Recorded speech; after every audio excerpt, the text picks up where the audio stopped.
Ecuador 2004 Part 3 Galapagos, Baltra and Santa Cruz. As the plane hummed, only the upper part of the Cotopaxi volcano could be seen through the window. Everything else was covered by clouds. A perfect cone of the still active volcano stretched elegantly towards the sky, and its snow-covered top really left one with an impression of an icing on a cake.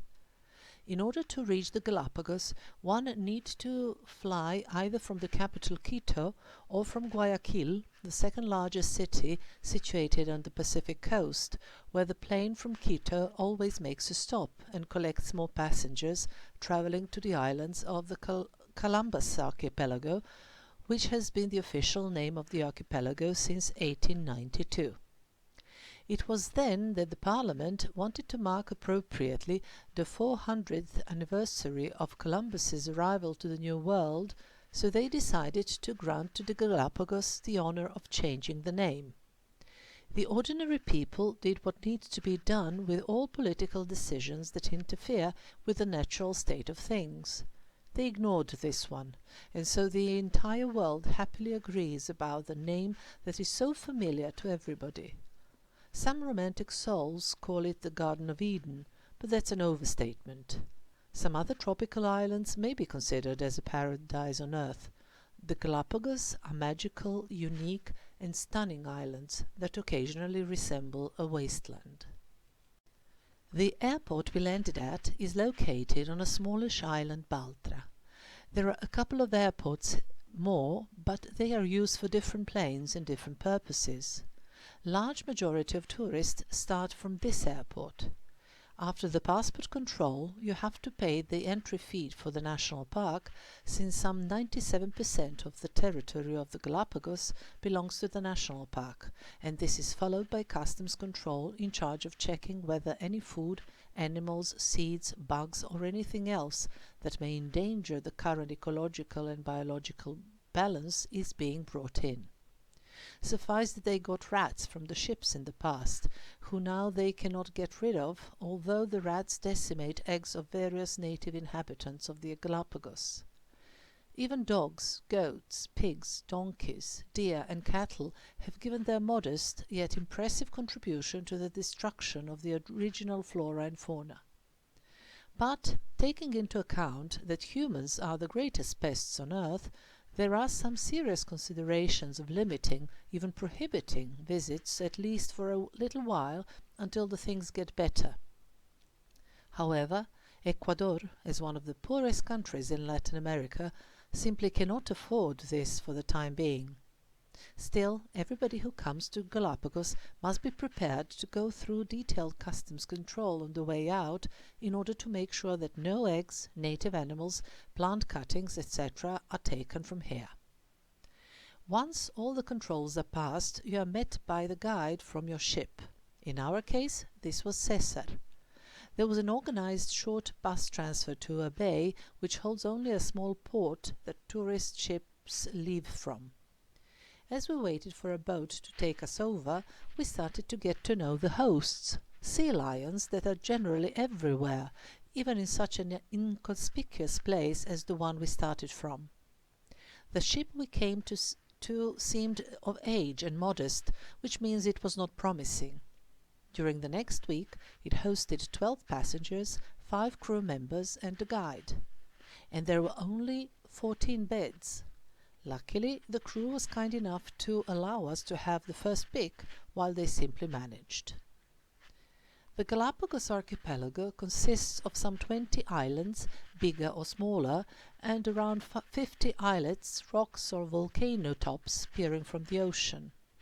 Only 5 islands are inhabited and none has a natural source of fresh water. Volcanic rocks are far too porous to allow for it. Still, according to some estimates, there are around 20,000 residents living on the islands and counting. For this reason, there are limitations, even for inhabitants of Ecuador, as to how long they are allowed to stay and work on the Galapagos, and only after a certain longer period of time it is possible for them to get permanent residence, which of course does not apply to those who have indeed been born there, thus getting the residence automatically. Since the Galapagos, regardless of the other beauties of Ecuador, continues to be the main attraction of the country, this is at the same time the place where most tourists want to come. Considering that money follows tourists, working on the Galapagos represents an opportunity to earn good money, which makes it an attractive destination for the industrious compatriots. Salaries are higher than on the continent, plus there are high tips, which even guidebooks emphasize as very important and indispensable. After we had settled at the ship, we were served lunch.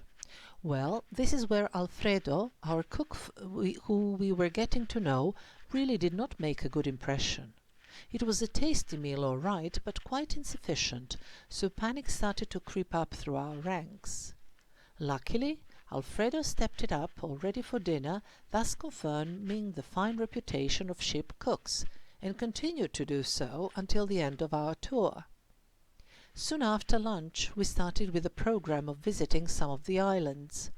The touring programs depend on the length of stay, size and speed of the ship, and partially on the taste, and they last from 4, 5 or 8 days to a fortnight. Our tour was somewhere in the middle, rather a typical one. When I say our, I mean my 3 friends, 6 Americans, 2 Germans and I. As it turned out, this was quite a fine and pleasant company, and taking into account the wonderful and exceptionally kind crew members, the guide included, the 8 days linked to a relatively small space went by quite harmoniously. On the first day we had one visit, beach Barchas on the island Santa Cruz.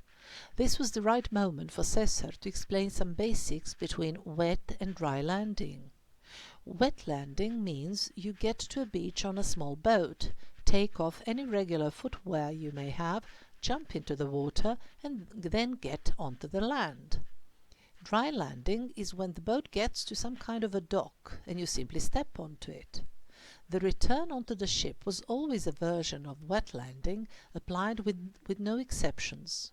As soon as we got out of the dinghy, we were obliged to put our feet, one at a time, into a bucket of water in order to rinse off any residue sand, spending the rest of the time on the ship barefoot.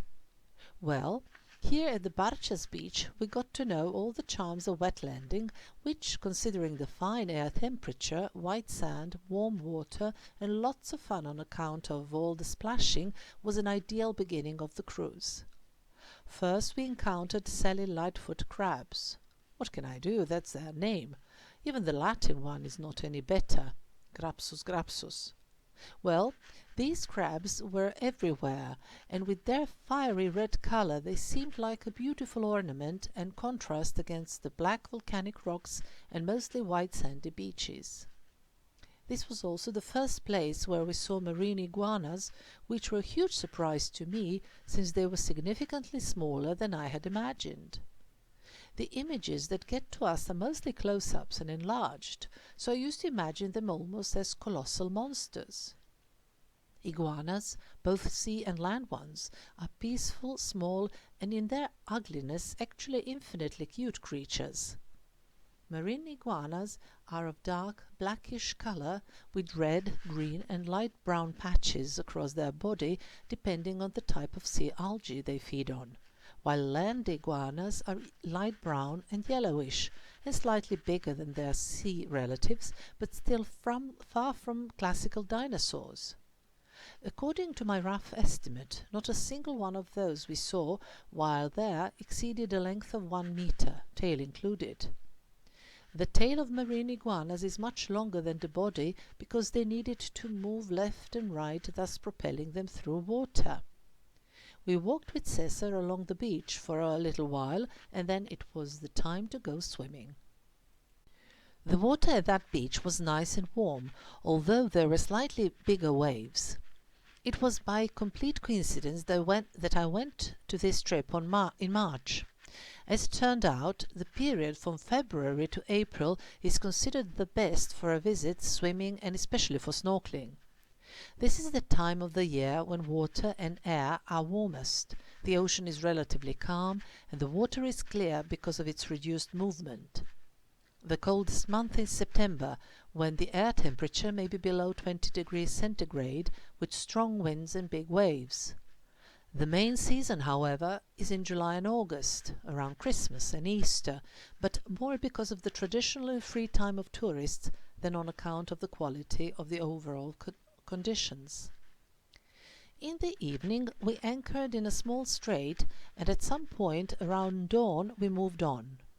The ship headed for the open sea, and this was when the first problems appeared. As soon as I would get out of my bunk and onto my feet, my stomach seemed to go unpleasantly up. After a couple of attempts, I realized that the waving was stronger than me, so I got back to the horizontal position again. The friend with whom I shared the cabin had already gotten up and went out, and soon I heard the rest of the group.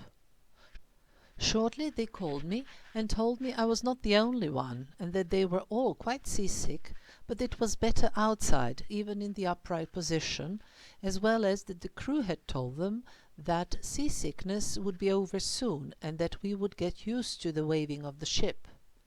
I bravely joined them, and it was really the only occasion when any of us felt unwell.